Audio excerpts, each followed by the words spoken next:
biasa. Saya percaya kita semua luar biasa, amin. Kita semua baik di dalam Tuhan, amin. Amin. Saya percaya baik kita sekarang di rumah maupun di jalan, kita tetap beribadah kepada Tuhan, amin. Yes, kita amin. tetap memuji Tuhan dan kita tetap bernyanyi untuk Tuhan kita. Amin. Haleluya. Mari semuanya sebelum kita mulai ibadah kita tundukkan kepala kita. Kita berdoa, kita bersyukur atas kebaikan anugerah Tuhan yang luar biasa atas hidup kita. Haleluya. Haleluya. Bapa, kami bersyukur Tuhan, kami bersyukur. Kami berterima kasih ya Yesus untuk kasih-Mu, untuk anugerah-Mu yang luar biasa atas hidup kami Tuhan. Hingga malam hari ini ya Bapa, kami tetap boleh sehat Tuhan. Kami tetap boleh datang kembali untuk beribadah kepada Engkau Yesus. Berkatilah ibadah kami ini Tuhan. Biarlah ibadah ini ya Bapa menjadi ibadah yang berkenan di hadapan-Mu Tuhan. Biarlah ini menjadi persembahan yang indah di hadapan-Mu ya Bapa. Terpujilah nama-Mu Yesus Tuhan. Dimanapun kami berada Tuhan, kami percaya perlindungan-Mu, anugerah-Mu senantiasa menyertai hidup kami Tuhan. Terpujilah nama-Mu Yesus ya Bapa. Kami serahkan ibadah kami dalam tangan kasih-Mu. Hanya dalam nama-Mu Yesus Kristus kami telah berdoa. Haleluya. Amin. Haleluya. Haleluya. Kita mau memuji Tuhan kita, amin. Kita mau nyembah Dia. Kita mau katakan berkat kemurahan-Mu Tuhan kami ada sampai saat ini ya Bapa. Yes, amin. Haleluya. Kau hiasi kehidupanku dengan kemurahan-Mu.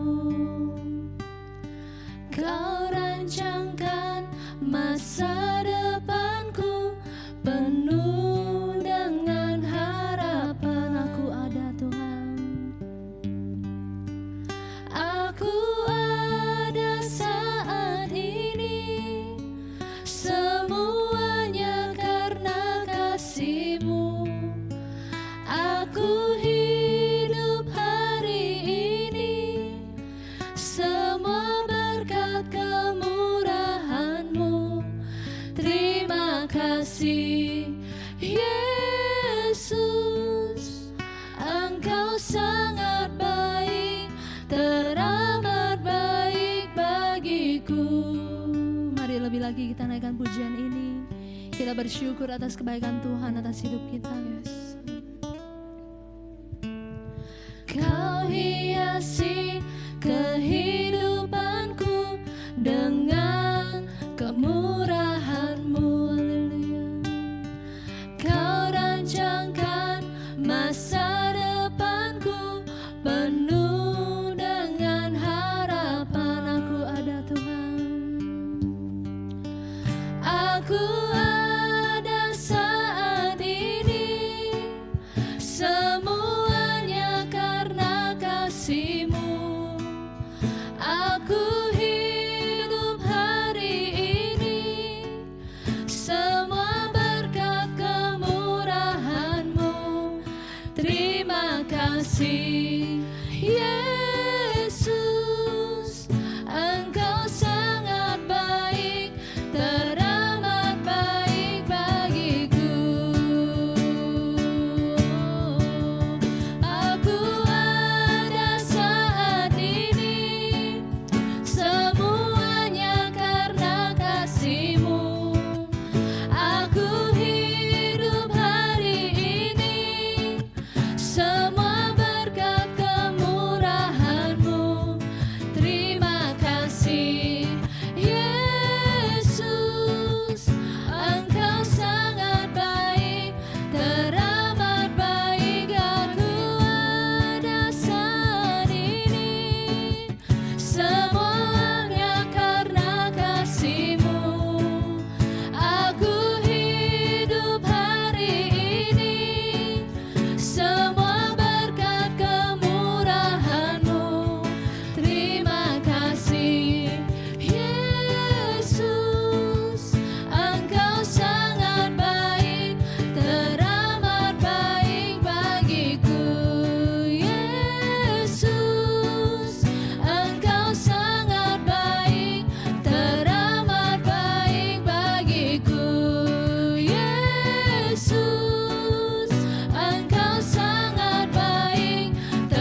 bersyukur Tuhan. Kami sangat berterima kasih untuk kasih anugerah-Mu Tuhan. Berkat kemurahan-Mu Tuhan, kami boleh ada sampai saat ini ya Bapa. Berkat kemurahan-Mu juga Tuhan, kami boleh kembali datang beribadah Tuhan. Berkat kemurahan-Mu juga ya Bapa, kami boleh datang sekali lagi Tuhan untuk menyembah Engkau, untuk memuliakan nama-Mu Yesus ya Bapa. Terima kasih Tuhan Yesus, terima kasih. Kami percaya dimanapun kami berada Yesus ya Bapa, biarlah kami tetap menyembah Engkau Tuhan. Biarlah penyembahan kami ini ya Bapa berkenan di hadapan-Mu Tuhan. Biarlah penyembahan kami ini ya Bapa sampai kepada telinga-Mu Yesus. Terpuji nama-Mu ya Bapa, hanya di dalam nama-Mu Yesus Kristus kami berdoa. Haleluya, amin, haleluya, haleluya. Kita percaya Yesus adalah satu-satunya yang berkuasa, amin. Amin. Kita mau terus bernyanyi, kita mau terus menari, bagi kemuliaan nama Yesus, haleluya. Mari semua kita bangkit berdiri, kita menari bagi Tuhan, haleluya. Namanya Tuhanku, menara yang teguh, kota benteng perlindunganku, Allah yang berkasa, Dia Bapa yang kekal.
ada kuasa dalam nama Tuhan Yesus. Amin. Amin.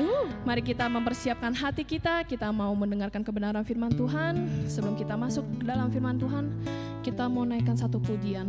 Haleluya. Pujian ini berkata bahwa firman Tuhan selalu berkata, Dia selalu beserta kita kemanapun kita berada.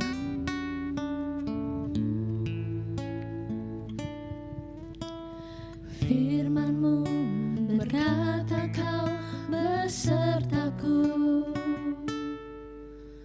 maka kuat roh dan jiwaku. Tangan-Mu Tuhan selalu kami nantikan. Tangan-Mu Tuhan selalu ku nantikan. Di setiap langkah ku percaya. Sekali lagi kita mau menyatakan firman-Mu berkata, Firman-Mu berkata Kau besertaku, maka kuat roh dan jiwaku. Tangan-Mu Tuhan selalu ku nantikan. Di setiap langkah ku percaya, dengan sayap-Mu ku akan terbang tinggi. Di tengah badai hidup ku tak menyerah. Kau kekuatan dan perlindungan bagiku. pertolongan-Mu Tuhan, Pertolongan-Mu di tempat maha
Raja kami Tuhan, Raja di atas segala raja ya Tuhan. Kami mau mengangkat setiap tangan kami Tuhan, kami mau berserah hanya kepadamu ya Bapa. Terima kasih ya Bapa, inilah setiap penyembahan kami, inilah setiap pujian kami hanya kepadamu kami tinggikan. Terima kasih ya Tuhan, pada saat ini kami akan mendengarkan kebenaran firman-Mu. Kau berkatilah setiap kami agar kami bisa mengerti dan merasakan hadirat-Mu melalui firman-Mu yang disampaikan. Terima kasih ya Bapa, hanya dalam nama Tuhan Yesus kami sudah berdoa, haleluya, amin. Shalom, Jemaat GB Gregorio dimanapun kita berada. Saya percaya malam hari ini kita semua diberkati Tuhan luar biasa. Dan saya selalu berdoa supaya setiap jemaat dimanapun kita berada, Tuhan berkati kita luar biasa. Tuhan menjagai setiap kita sehingga kita semua dalam keadaan yang baik, senantiasa dalam keadaan yang luar biasa. Senantiasa kita merasakan bahwa kasih setia Tuhan begitu luar biasa. Pemeliharaannya begitu sempurna terhadap setiap kita. Kita sudah memuji Tuhan, kita sudah menyembah Tuhan, kini saatnya kita mendengarkan kebenaran firman Tuhan. Mari kita satukan pikiran, satukan hati, kita masuk dalam doa. Bapa dalam surga, terima kasih untuk malam hari ini Bapa. Kami bersyukur Tuhan, kesetiaan-Mu tidak pernah habisnya melingkupi setiap kami Bapa. Kasih setia-Mu Tuhan luar biasa kami rasakan Bapa, damai sejahtera-Mu Tuhan. Sukacita yang Kau berikan Tuhan di tengah-tengah keluarga kami adalah sebuah hadiah yang luar biasa Tuhan. Kami bersyukur Tuhan punya Allah seperti Engkau Tuhan. Kami bersyukur, kami bangga Tuhan. Kami bisa ditempatkan Tuhan di hati-Mu Tuhan, di pemeliharaanmu Tuhan, di pikiran-Mu Tuhan. Terima kasih Bapak, terima kasih. Kami semua tidak berdaya tanpa Engkau Tuhan. Tapi kami percaya bersama dengan Engkau Tuhan, kami sanggup melewati badai apapun Tuhan. Terima kasih Bapak, terima kasih. Bila sebentar kami mau dengar kebenaran firman Tuhan, biarlah Kau berkati Tuhan. Biarlah setiap kebenaran firman Tuhan yang kami pelajari malam hari ini memberkati setiap kami Tuhan. Kami belajar suatu hal yang baru Tuhan. Terima kasih Bapa, hanya di dalam nama Yesus. Haleluya. Amin. Judul khotbah saya pada malam hari ini ialah Allah yang memberikan kemenangan di tengah persoalan. Allah yang memberikan kemenangan di tengah persoalan. Kita adalah umat pemenang. Kenapa? Karena Allah kita sanggup memenangkan setiap perkara dalam kehidupan setiap kita. Katakan amin. Judul khotbah saya pada malam hari ini saya ambil dari ayat khotbah saya pada malam hari ini saya ambil dari 2 Timotius pasal yang pertama ayat yang ke-7. 2 Timotius pasal yang pertama ayat yang ke-7. Judul khotbah saya Allah yang memberikan kemenangan di tengah persoalan. Saya akan bacakan 2 Timotius pasal yang pertama ayat yang ke-7. Demikianlah firman Tuhan, sebab Allah memberikan kepada kita bukan roh ketakutan, melainkan roh yang membangkitkan kekuatan, kasih, dan ketertiban. Dan saya juga ada saya akan bacakan 2 Timotius pasal pertama ayat ke-7 dalam versi bahasa Indonesia sehari-hari, supaya kita mudah mengerti, supaya kita bisa mudah mengerti apa yang dikatakan oleh Paulus kepada Timotius. Sebab roh yang Allah berikan kepada kita. 2 Timotius pertama ayat ke-7 versi bahasa Indonesia sehari-hari. Roh yang Allah berikan kepada kita bukanlah roh yang membuat kita menjadi penakut. Sebaliknya, roh Allah itu membuat kita menjadi kuat, penuh dengan kasih, dan dapat menahan diri. Dalam kondisi yang hari ini, persoalan yang kita hadapi, persoalan yang bangsa ini hadapi, persoalan yang kota Jakarta hadapi, yang hari ini kita sedang masa PPKM, Jawa dan Bali, kita semua sangat ketat sekali protokol kesehatannya. Pemerintah minta untuk supaya kita benar-benar memperhatikan protokol kesehatan. Harus menggunakan masker setiap kali keluar rumah, kita harus menggunakan masker. Kalau tidak penting-penting banget, kita nggak boleh keluar rumah. Dalam kondisi situasi yang di tengah-tengah persoalan demikian, kita mulai dengar teman-teman dekat kita sudah ada yang kena positif corona. Bahkan keluarga kita sendiri, keluarga besar kita sudah ada yang kena corona. Bahkan teman-teman grup WA, grup mungkin alumni SMA, alumni kuliah, alumni mungkin sekolah dasar, kita sudah banyak sekali dengar, oh teman kami si itu, si A, si B, si C positif corona. Dan hari ini cukup berita-berita ini cukup sering kita dengar. Malam hari ini saya memberikan kabar baik. Malam hari ini saya memberikan kabar yang sukacita bahwa Allah yang akan memberikan kemenangan bagi setiap kita di tengah persoalan yang kita hadapi. Haleluya. Amin. Syaratnya, kuncinya, jangan takut. Jangan khawatir. Jangan gelisah hati kita. Karena Allah sudah memberikan kepada kita rohnya. Sudah memberikan kepada kita bukan roh ketakutan. Allah memberikan kita bukan roh ketakutan. Di sana kita tidak melihat kata akan, tetapi kita sudah membaca sebab Allah memberikan kepada kita. Dia sudah memberikan kepada kita. Bukan roh ketakutan. Bukan roh ketakutan. Tetapi roh yang membangkitkan kekuatan, kasih, dan ketertiban. Allah sudah memberikan kepada kita roh yang membangkitkan kekuatan, kasih, ketertiban. Bukan roh ketakutan. Tuhan tidak mau kita dalam kondisi takut. Tuhan tidak mau kita dalam kondisi cemas. Tuhan tidak mau kita dalam kondisi khawatir. Tuhan gak mau kita punya roh ketakutan. Oleh sebab itu Tuhan berikan kepada kita roh yang membangkitkan kekuatan kita. Roh yang membangkitkan kasih.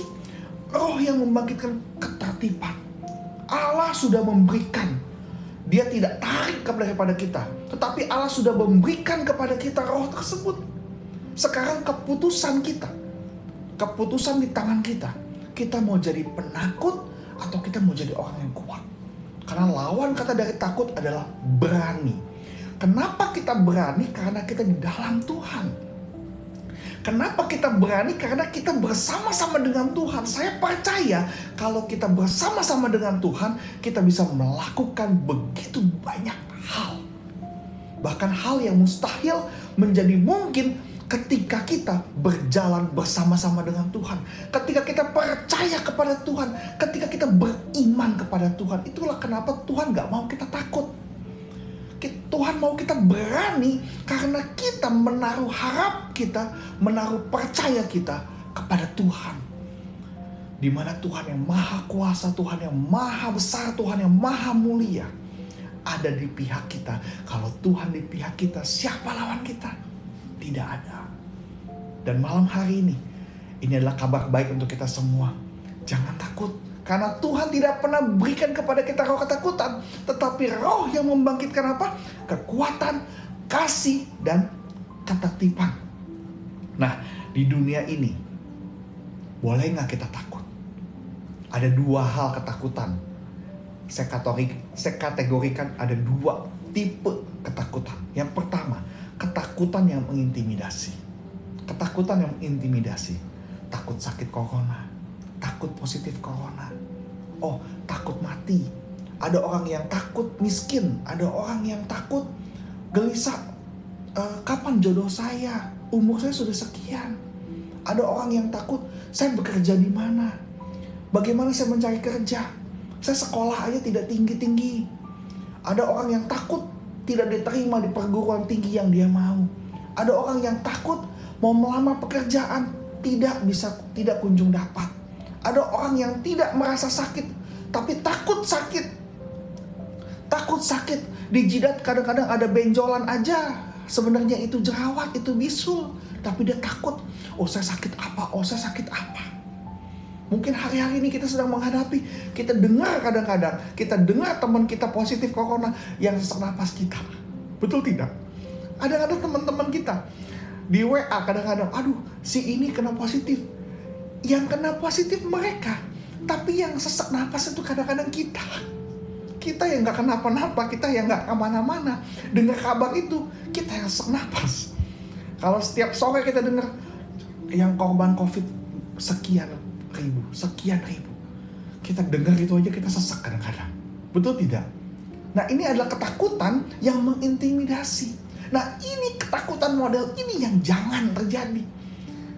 Ketakutan yang model begini yang jangan, yang Tuhan tidak mau ada dalam kehidupan setiap orang percaya. Tadi pertama takut yang mengintimidasi. Yang kedua, takut karena hormat, takut karena tunduk, takut karena menghormati Tuhan, takut sama Tuhan, itu adalah ketakutan yang harus kita pelihara. Takut kepada perintah, hidup harus benar. Karena Tuhan bilang kerjakan keselamatanmu dengan apa? Takut dan gentar. Kerjakan keselamatanmu. Keselamatan yang kita punya ini mahal harganya. Tuhan mengorbankan dirinya. Dia mati di kayu salib untuk kita semua. Dengan harga yang luar biasa mahal, yaitu nyawa Bapa. Itulah yang harus kita hormati. Takut ini yang mesti kita pelihara, bukan takut yang mengintimidasi tadi. Jadi ada dua ketakutan. Yang pertama takut yang mengintimidasi, yang kedua takut karena kita menghormati Tuhan. Takut akan perintah-perintah Tuhan. Oleh sebab itu kenapa orang Kristen harus saat teduh tiap hari? Setiap pagi saat teduh, setiap malam saat teduh. Supaya pagi kita minta Tuhan tolong pimpin hidupku. Tuhan pimpin langkah kakiku. Dan ketika malam kita berdoa kembali, kita bilang apa? Tuhan, ampuni pelanggaranku Tuhan. Kita bisa mengkoreksi, kita bisa bercermin. Oh hari ini saya tadi saya bentak istri saya. Saya tadi bentak suami saya. Tadi saya cerewet sama tua saya. Tadi saya marah sama anak saya. Itu tujuannya. Kenapa? Karena kita harus menghidupi keselamatan dengan takut dan gentar. Nah ketakutan ini, ketakutan yang kepada Tuhan, ketakutan karena hormat kepada Tuhan, ketakutan karena kita menghargai Tuhan, menghormati Tuhan, ini yang mesti dipelihara. Nah saya nggak bahas ini panjang-panjang karena yang saya mau bahas adalah ketakutan yang mengintimidasi. Nah, ini ketakutan yang harus kita lawan. Yang kita harus memilih, saya nggak boleh takut. Karena Tuhan tidak berikan roh ketakutan. Tetapi roh yang membangkitkan kekuatan, kasih, ketertiban. Kalau ada roh ketakutan, itu adalah ketika kita kurang percaya sama Tuhan. Kita kurang berpegang sama Tuhan. Disitulah ada letak ketakutan. Ada letak ketidakpercayaan kepada Tuhan. Saya mau malam hari ini saya mau bilang, jangan stop percaya sama Tuhan. Andalkan Tuhan, karena Tuhan pasti akan berjalan di depan kita, menjaga langkah kaki kita. Ada amin? Haleluya. Oleh sebab itu, takut yang mengintimidasi ini yang harus kita lawan. Mungkin wajar, secara manusia kita kadang-kadang merasa takut. Kadang-kadang kita dengar berita, kita khawatir, wajar. Tetapi, ketika kita sudah mengetahui berita tidak baik, kita takut, kita tidak mau lawan ketakutan itu yang salah. Yang salah adalah kita selalu dihantui ketakutan. Kita selalu dirundung ketakutan. Kita selalu dihantui kekhawatiran. Kita selalu dihantui kecemasan. Tidak ada sebab kita khawatir. Tidak ada sebab kita takut. Tidak ada sebab kita cemas. Ini yang saya mau supaya jemaat tidak seperti ini. Saya pernah dengar ada orang bilang, saya tuh khawatir loh anak saya nggak bisa masuk ke dokteran. Saya mau anak saya jadi dokter. Saya mau anak saya jadi dokter. Kenapa? Karena kalau jadi dokter itu masa depan terjamin. Dia punya kerja pasti enak. Dia punya uang banyak meskipun kerja capek tapi uangnya banyak. Saya mau anak saya punya sekolah kedokteran. Dia sudah merencanakan anaknya saya mau ajak sekolah kedokteran di Universitas Indonesia. Harus bisa masuk ke sana. Kata temannya, tapi kan saingannya susah. Bagaimana dia bisa masuk ke sana? Tapi saya harus belajar. Saya harus ajar dia belajar supaya dia bisa masuk ke Universitas Indonesia, masuk ke kedokteran supaya masa depannya luar biasa. Temannya nanya, emang umur anaknya berapa? Anak saya baru 2 tahun. 2 tahun jangan ngomong soal dia mau kuliah kedokteran. Itu perkara nanti. Itu ibu terlalu khawatir. Itu ibunya terlalu cemas. Itu ibunya terlalu takut. Jangan khawatir. Anak bisa memilih sendiri dia mau kuliah apa. Dia mau sekolah apa. Kita bisa lihat sendiri itu perkara nanti. Kebanyakan orang belum apa-apa udah khawatir. Belum apa-apa udah takut. Belum apa-apa udah cemas. Nah ini yang malam hari ini saya mau bilang kepada jemaat supaya kita gak boleh dihantui ketakutan. Betul tidak? Yuk kita mau buka Lukas pasal 8 ayat 49-50. Ini cerita tentang Yesus dengan Yairus. Bagaimana Yesus setelah mengobati wanita pendaran 12 tahun, dia rombongan Yesus dan Yairus menerima kabar bahwa anak Yairus mati. Perhatikan baik-baik, kita mau baca sama-sama. Lukas 8 ayat 49-50. Ketika Yesus masih berbicara, datanglah seorang dari keluarga kepala rumah ibadat itu dan berkata, anakmu sudah mati. Berkata kepada Yairus, anakmu sudah mati. Jadi engkau jangan ngerepotin guru, jangan lagi engkau menyusah-nyusahkan guru. Tetapi Yesus, perhatikan baik-baik, tetapi Yesus mendengarnya dan berkata kepada Yairus, jangan takut, percaya saja anakmu akan selamat. Meskipun dengar kabar bahwa anaknya mati, saya percaya Yairus langsung merasa seperti ada hal yang, aduh gimana ya. Dan Yesus mengerti. Dan Yesus langsung merasakan ketakutan Yairus. Dia merasakan kecemasan Yairus. Dia merasakan kekhawatiran Yairus. Dia merasakan ketakutan Yairus. Oleh sebab itu Yesus bilang apa? Jangan takut. Kalau Yairus dia percaya anaknya pasti selamat. Yesus bilang, Yairus jangan takut, percaya saja. Kenapa Yesus bilang jangan takut? Karena Yesus merasakan ketakutan dari Yairus. Yesus merasakan ketakutan dari Yairus. Dia katakan apa? Jangan takut, percaya saja anakmu akan selamat. Karena begini, kecemasan, ketakutan, kekhawatiran kita belum tentu terjadi. Mungkin ketika orang kasih kabar ke Yairus, benar anaknya mati. Mungkin itu benar. Benar anaknya mati. Secara mata, secara manusia, secara logika, mati. Mungkin orang zaman dulu mereka bisa pegang di leher, pegang di tangan, apa begini, udah mati. Percayanya begini, kalau kita bersama dengan Tuhan, Tuhan bisa buka jalan saat tiada jalan. Kalau yang tidak ada jalan Tuhan bisa buka, apalagi yang ada jalan, Tuhan pasti bisa buka. Betul tidak? Kalau anak Yairus yang sudah mati bisa hidup kembali. Itu nggak ada jalan, udah mati, bisa hidup lagi. Kalau misalnya wanita 12 tahun pendarahan tidak bisa sembuh, Tuhan sembuhkan. Kalau Maria sang perawan, dia nggak kena bersetubuh laki-laki, dia bisa melahirkan Yesus. Yesus bisa beri makan 5.000 orang yang tidak mungkin, yang mustahil Tuhan bisa buka jalan. Apalagi yang mungkin, Tuhan pasti bisa buka jalan. Sebab itu jangan khawatir. Ada penelitian yang dilakukan oleh Don Joseph Gui. Bicara soal ketakutan, kekhawatiran, kecemasan. 85% yang dikhawatirkan orang itu tidak pernah terjadi. Ini penelitian yang dilakukan oleh Don Joseph Gui. 85% yang dikhawatirkan orang tidak pernah terjadi. Nah, sisanya 15%. Yang terjadi, sebagian besar, 80% dari 15% yang terjadi, kekhawatiran yang terjadi, itu posisinya mereka yang khawatir tadi bisa mengatasi masalah itu. Yang artinya saya simpulkan, 97% dari apa yang manusia khawatirkan tidak lebih dari ketakutan yang menghukum atau ketakutan yang menghantui orang secara berlebihan. 97% itu menghantui dan menghukum orang, ketakutan yang berlebihan. Saya tidak bilang kita harus takut dengan COVID, tapi yang saya harus bilang kita harus waspada. Karena tidak boleh takut.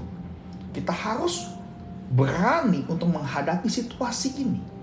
Tetapi dengan sikap waspada. Kalau kita bilang jangan takut, berani di luar rumah nggak pakai masker, itu mencobai Tuhan. Hati-hati.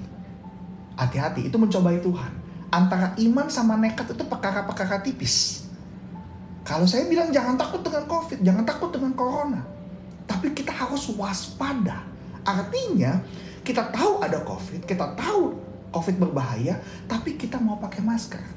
Kita rajin cuci tangan. Itu namanya waspada. Kalau takut berlebihan, dia nggak mau kemana-mana. Saya pernah dengar di daerah Green Garden, ada keluarga yang anaknya sakit, saking takutnya itu anak yang tadinya diare, dia tidak bawa ke dokter. Karena takut berlebihan sehingga anaknya akhirnya meninggal. Saya tidak mau bahas ini berlebihan, saya tidak mau fokus kepada hal ini. Tapi yang saya mau bilang, kita jangan memandang rendah penyakit COVID. Kita tidak boleh takut, tapi kita nggak boleh pandang rendah. Kita harus belajar untuk waspada. Kita lakukan apa yang kita bisa. kita jangan ada di kerumunan, kita harus pakai masker, rajin cuci tangan. Kalau tidak penting-penting banget, jangan keluar rumah. Itu adalah tindakan waspada, tindakan yang harus kita lakukan. Kita bukannya takut, kita bukannya memandang rendah corona. Ada orang mungkin bilang, oh corona begini. Nggak usah dengar. Yang kita percaya adalah kalau kita bersama dengan Tuhan, kita bisa melewati badai ini. Ada kemenangan terjadi. Oleh sebab itu pada malam hari ini, saya mau beritahukan kepada kita semua, ada 3 hal yang Allah berikan. Ada 3 hal yang Allah mau berikan kepada kita malam hari ini untuk kita bisa meraih kemenangan di tengah persoalan yang kita alami. Kita bisa meraih kemenangan di tengah krisis yang kita alami. Kita bisa meraih kemenangan di situasi yang tidak menentu seperti ini. Ada 3 hal. Saya ambil dari 2 Timotius pertama ayat yang ke-7. Ayat khotbah saya pada malam hari ini, tapi dari versi bahasa Indonesia sehari-hari. Sebab roh yang Allah berikan kepada kita bukanlah roh yang membuat kita menjadi penakut. Sebaliknya roh Allah itu membuat kita menjadi kuat, penuh dengan kasih dan dapat menahan diri. Ada 3 hal yang saya mau bagikan pada malam hari ini, yaitu kekuatan, kasih, dan menahan diri. Atau kalau dalam bahasa Indonesia yang terjemahan baru dikatakan adalah ketertiban. Ada kekuatan, kasih, dan ketertiban. Kita mau jabarkan satu persatu. Kekuatan dalam bahasa Yunani dikatakan dunamos, ada kuasa di sana. Nah, kita mau baca di Filipi 4 ayat 12 sampai 13. Ini adalah poin pertama dari 3 poin yang saya mau berikan supaya kita bisa meraih kemenangan yang Allah sediakan kepada kita, supaya kita bisa meraih kemenangan di tengah persoalan yang kita alami. Yang pertama adalah kekuatan. Filipi 4 ayat 12 sampai 13. Aku tahu apa itu kekurangan. Paulus bilang, aku tahu apa itu kelimpahan. Dalam segala hal dan dalam segala perkara tidak ada sesuatu yang merupakan rahasia bagiku. Baik dalam hal kenyang maupun dalam hal kelaparan. Baik dalam hal kelimpahan maupun dalam hal kekurangan. Segala perkara dapat kutanggung dalam Dia yang memberi kekuatan kepadaku. Perhatikan baik-baik. Kunci supaya kita bisa menang di tengah persoalan. Kunci yang Allah berikan kepada kita supaya kita menang bersama-sama dengan Tuhan di tengah persoalan yang pertama adalah kita harus punya kekuatan. Kita harus punya kekuatan. Kita harus menjadi kuat. Karena roh yang Tuhan berikan membuat kita menjadi kuat. Kenapa kita kuat? Karena kita bersama dengan Tuhan. Kenapa kita kuat? Karena kita berada di pihak Tuhan. Paulus bilang, segala perkara. Paulus sudah jabarkan, dia bilang, dalam segala hal, segala perkara, tidak ada sesuatu yang merupakan rahasia bagiku. Mau kenyang, mau lapar, mau kelimpahan, mau kekurangan, mau sakit, mau sehat. Paulus sudah ngalamin itu semua. Dia katakan segala perkara dapat kutanggung dalam Dia yang memberikan apa? Kekuatan kepadaku. Dialah yang memberikan kekuatan kepada kita. Roh yang membuat kita menjadi kuat. Bukan menjadi kita takut. Bukan menjadikan kita lemah. Tapi roh itu yang menjadikan kita kuat. Kekuatan untuk apa? Kekuatan untuk tetap bertahan di tengah konflik. Kekuatan untuk tetap bisa berdiam di tengah konflik. Kekuatan yang membuat kita bisa bertahan di tengah badai. Di tengah goncangan, di tengah-tengah api. Kekuatan yang buat kita bisa bertahan. Kekuatan untuk tetap kita berpegang kepada perintah Tuhan. Kekuatan untuk tetap berdoa meski di posisi sulit. Meski di posisi pencobaan. Meskipun dalam posisi yang susah. Seperti Paulus yang ketika dia bisa memuji Tuhan di penjara. Badannya penuh dengan luka. Tapi dia masih bisa memuji Tuhan di tengah-tengah konflik itu. Dan malam hari ini biarlah kita bisa berdoa meski di posisi sulit. Kekuatan untuk tetap menyembah Tuhan meskipun dalam aniaya. Kekuatan untuk bisa kita memuji Tuhan di dalam kesesakan. Kekuatan untuk tetap berbuat benar meskipun semuanya susah. Berbuat benar meskipun semuanya susah. Kekuatan untuk bisa tetap setia, tetap taat kepada iman, percaya kepada Tuhan. Minggu lalu saya katakan, jangan karena pandemi ini, jangan karena kesusahan ini stres. Tadinya gak merokok, mulai merokok lagi. Tadinya tidak narkoba, udah bebas dari narkoba, kembali pakai narkoba lagi. Tadinya nggak mabuk-mabukan, kembali mabuk-mabukan. Bisnis susah, dia main taruhan. Dia pasang nomor, dia pasang apapun, dia main judi. Saya mau katakan, jangan kita gadaikan iman kita. Meski di tengah konflik, di tengah kesusahan, tetap kuat untuk tetap setia, taat kepada beriman kepada Tuhan. Kekuatan untuk tetap percaya kepada pengharapan dari Tuhan. Kekuatan untuk tetap mengasihi Tuhan. Kekuatan untuk tetap percaya. Kekuatan untuk bertahan, menunggu pertolongan dari Tuhan. Kekuatan-kekuatan ini yang harus kita pegang. Yang Tuhan sudah berikan kepada kita. Segala perkara dapat kutanggung dalam Dia yang memberikan kekuatan kepadaku. Kekuatan ini kita harus terima. Kekuatan ini kita harus lakukan. Malam hari ini mulai kita mau baca firman Tuhan. Kita mau berdoa kepada Tuhan. Kita mau berdoa. Meski di posisi sulit, berdoalah. Meskipun di posisi kesesakan, menyembahlah. Meskipun dalam badai, panggil nama Tuhan. Ketika murid-murid diombang-ambingkan badai, apa yang dilakukan Tuhan? Dia bangunkan Yesus. Yesus tak tidur di belakang, di buritan. Bangunkan Yesus malam hari ini. Bangunkan Yesus. Biarlah doa kita, puji-pujian kita, penyembahan kita bisa bangunkan Tuhan. Ketika kita dapat pertolongan Tuhan, ketika kita berdoa, ada kuasa, ada kekuatan daripada Tuhan yang memampukan kita untuk bertahan, bahkan menang di tengah-tengah persoalan. Haleluya.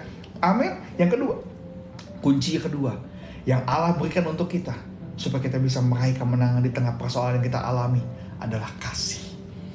Dikatakan apa? Penuh dengan kasih. Penuh dengan kasih. Dalam ayat ini kata kasih diterjemahkan dari bahasa Yunani agape, unconditional love, kasih tanpa syarat.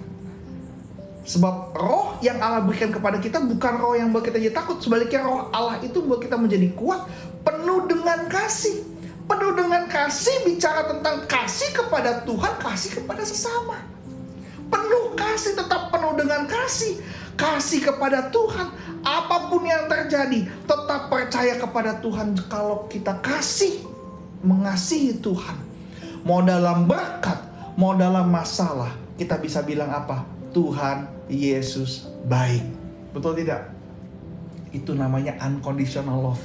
Apapun yang terjadi Tuhan, kata aku dalam badai Tuhan, meskipun aku dalam lembah kekelaman Tuhan, bersama dengan Engkau aku bisa.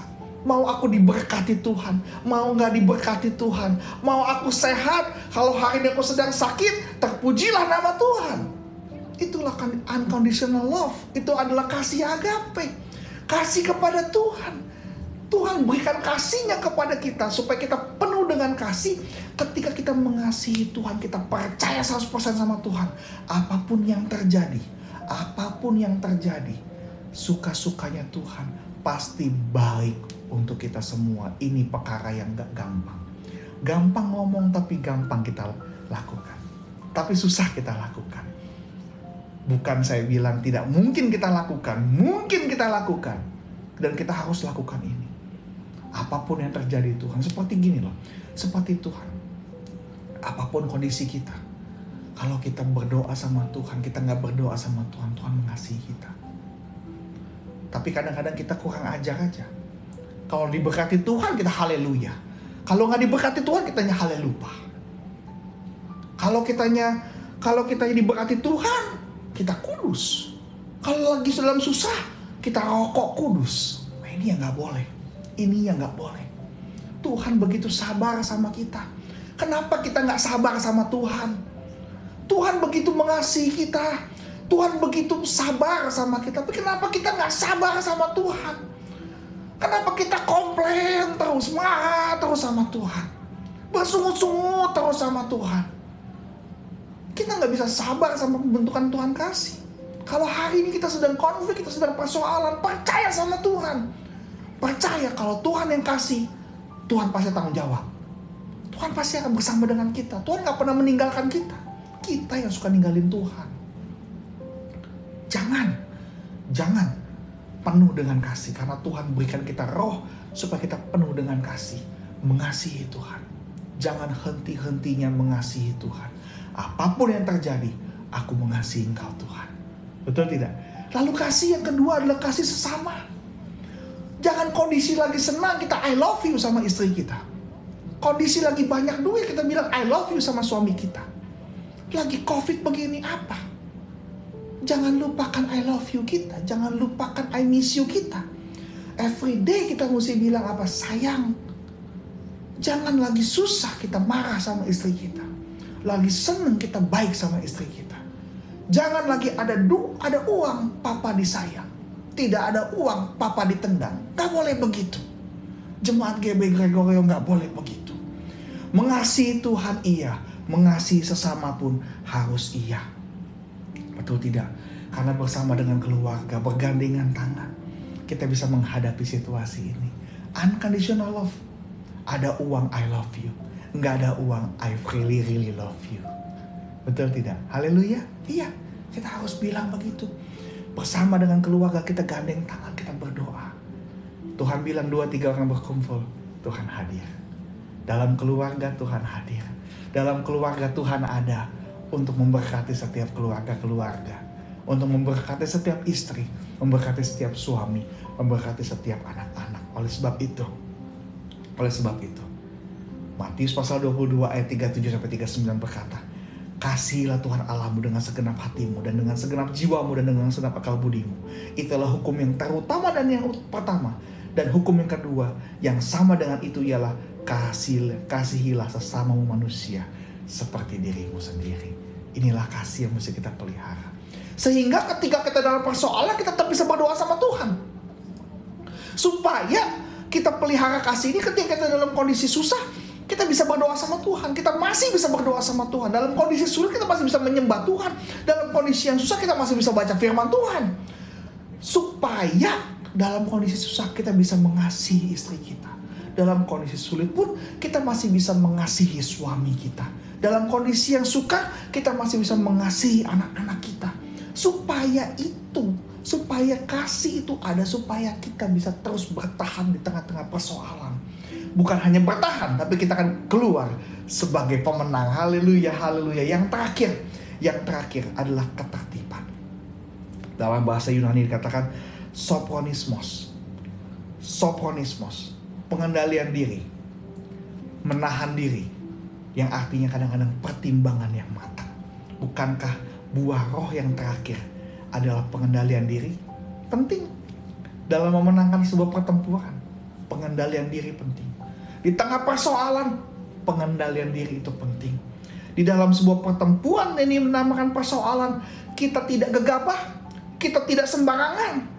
Kita turut ikut himbauan dari pemimpin kita. Seperti ketika Yosua menghancurkan tembok Yeriko. Dia perintahkan kepada seluruh jemaat Israel, kepada seluruh anggota Israel, kepada seluruh kaum Israel. Katakan apa? Kelilingi tembok ini. Tetapi dalam keliling tembok ini kita gak boleh bersuara. Diam. Itu himbauannya. Diam. Himbauannya kita mesti diam. Keliling tembok Yeriko. Ketika Gideon dengan 300 orang menghancurkan orang Persia, himbauannya apa? Dikatakan, taruh obor di tangan kananmu, kendi di tangan kirimu, pecahkan kendi, bersorak, supaya musuh yang banyaknya seperti belalang lari ketakutan. Itu himbauannya. Perlu pengendalian diri. Kalau ada yang salah ketika lagi muterin tembok Yeriko, ada satu orang bersuara, aduh capek, nggak tembus itu tembok, nggak hancur itu tembok. Kita harus ikut himbauan. Pengendalian diri, ketertiban, penting untuk memenangkan sebuah pertempuran. Tidak gegabah, tidak sembarangan, tetapi turut ikut himbauan yang diberikan kepada pemerintah. Oleh sebab itu inilah kenapa Tuhan berikan kepada kita kunci ketiga, ketertiban. Untuk kita bisa memenangkan setiap persoalan, kita perlu belajar tertib. Kita perlu ikut himbauan yang diberikan pemerintah. Pemerintah sudah menghimbau kita untuk kita rajin menggunakan masker, rajin cuci tangan, jaga jarak, jangan berada dalam kerumunan. Kalau tidak penting-penting banget, jangan keluar rumah. Kalau emang harus bekerja keluar rumah, harus makan, jangan makan rame-rame. Kalau buka masker, makan di tempat yang sepi. Gak apa-apa. Untuk supaya jaga protokol kesehatan. Kita harus taat pada pemerintah. Kita harus taat pada himbauan yang pemerintah berikan kepada setiap kita. Karena firman Tuhan. Ini kita ngomong firman Tuhan. Ini bukan kata-kata saya. Benar-benar bukan kata-kata saya. Ini kata-kata firman Tuhan. Roma pasal 13 ayat 1-2. Tiap-tiap orang harus takluk kepada pemerintah yang di atasnya. Sebab tidak ada pemerintah yang tidak berasal dari Allah. Garis bawahi sama-sama. Sebab tidak ada pemerintah yang tidak berasal dari Allah. Dan pemerintah-pemerintah yang ada ditetapkan oleh Allah. Sebab itu barang siapa melawan pemerintah, garis bawahi ini bukan kata-kata saya, ini kata-kata firman Tuhan. Buka Alkitab saudara. Sebab barang siapa melawan pemerintah, ia melawan ketetapan Allah. Dan siapa yang melakukannya akan mendatangkan hukuman atas dirinya. Bukan kata-kata saya, saudara-saudara. Jangan menghakimi saya. Ini bisa-bisanya Pak Pendeta. Bukan. Ini bukan pendeta yang ngomong. Ini adalah firman Tuhan yang ngomong. Paulus berikan surat kepada jemaat di Roma. Bahwa patuhilah pemerintah. Sebab tidak ada pemerintah yang tidak berasal dari Allah. Dan pemerintah yang ada ditetapkan oleh Allah. Sebab itu barang siapa melawan pemerintah, ia melawan ketetapan Allah. Dan siapa yang melakukannya akan mendatangkan hukum atas diri. Oleh sebab itu, ketika pemerintah menghimbau kita untuk vaksin, jangan takut. Ayo vaksin. Betul tidak? Kalau pemerintah punya ketetapan untuk kita semua vaksin, ayo kita semua vaksin. Kalau pemerintah menghimbau kita untuk kita supaya pakai masker, ayo belajar tertib. Karena Roh Kudus itu adalah tertib. Dia membawa ketertiban untuk kita semua. Supaya kita bisa mengendalikan diri, supaya kita bisa menahan diri. Saya ngerti saudara-saudara. Kita semua butuh cari uang. Kita semua butuh keluar. Tapi sabar. Percaya sama Tuhan. Percaya sama pemerintah kita. Percaya bahwa orang Kristen adalah orang yang taat, adalah orang yang tunduk pada otoritas. Kita harus belajar untuk mengendalikan diri, tertib menahan diri, ikut pada himbauan yang pemerintah berikan pada setiap kita. Supaya kita semua bisa bebas dari persoalan ini. Kita bisa menang. Kita bisa benar-benar jadi berkat untuk semua orang. Jangan khawatir. Kalau gereja ditutup, kita belum bisa beribadah. Tuhan kita maha hadir. Kita bisa beribadah dimanapun. Asal hati kita, pikiran kita, ada Yesus. Di situ ada ibadah. Ibadah kita di mana? Kita bisa di rumah. Melayani keluarga, melayani mertua, melayani suami, melayani istri. Itu ibadah. Itu pelayanan kita. Haleluya. Itu pelayanan kita. Tidak kurang, tidak lebih. Itu adalah pelayanan kita.